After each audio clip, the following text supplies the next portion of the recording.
but you really love me. You really not today. Something so pure and innocent, such as that little boy, my brother Daniel, could only exist in the home where the caregiver archetype was present. The ideal of the caregiver is the perfect caring parent, generative, loving, attentive to noticing and developing the child's talents and interests. I know that caregiver archetype is present in my home, and it's my hope that through this video, both through the interviews and through the examples given, that the viewer will be able to understand more fully the power of the caregiver archetype in shaping the lives and the futures not only of the children in the home.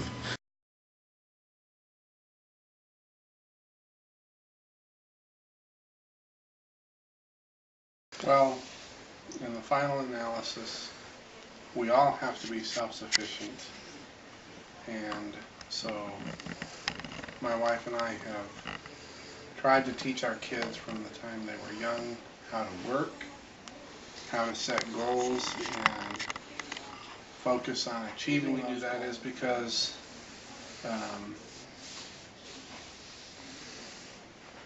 the child won't be happy unless and until that person becomes self-sufficient and can take care of themselves.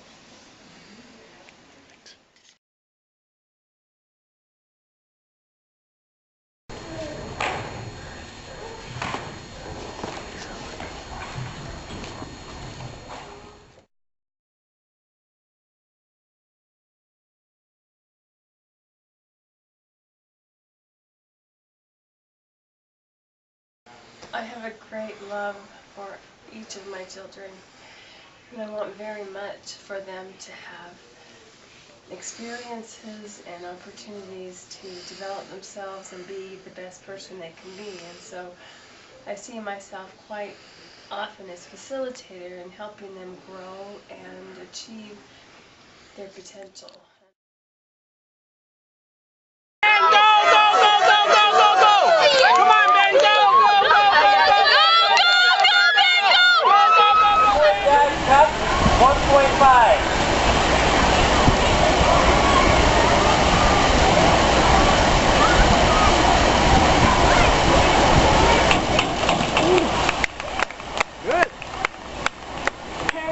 Bark of a maple tree. Her lips are the color of a rose. Her figure is one of a god.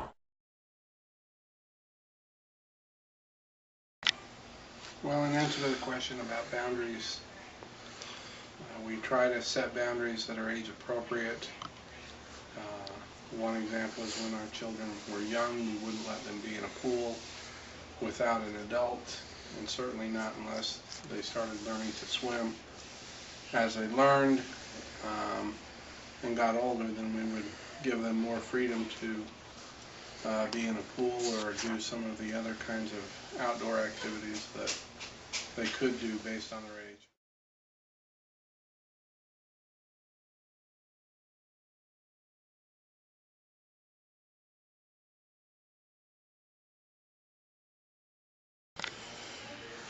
Often when I was a young mother with a lot of young children,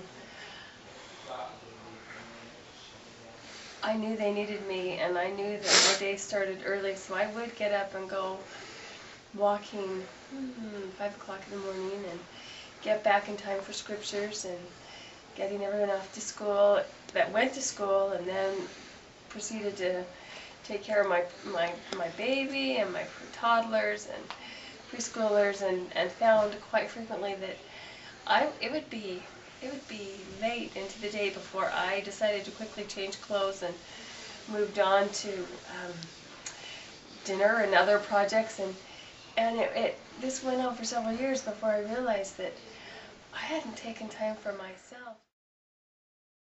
Daniel, how do you fight monsters? With my sword. With your sword? Do you have a sword? Yep. Okay, will you show me how you fight monsters when they come? Yep. Okay, go.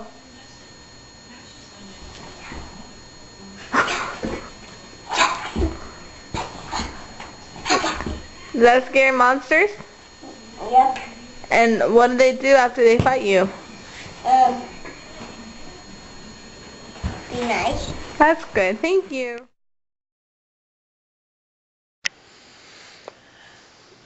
I feel very honored to be a mom.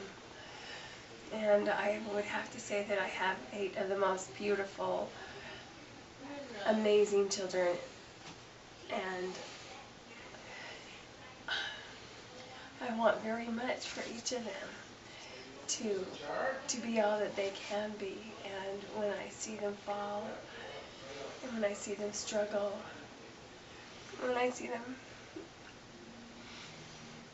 go through the typical experiences in life, I want very much to help them. And sometimes helping them is letting them struggle, just knowing that they're supported, helping them to know they're supported, and sometimes it's taking their hand and working through it together. But I do love my children, and I feel very blessed to have the children I do.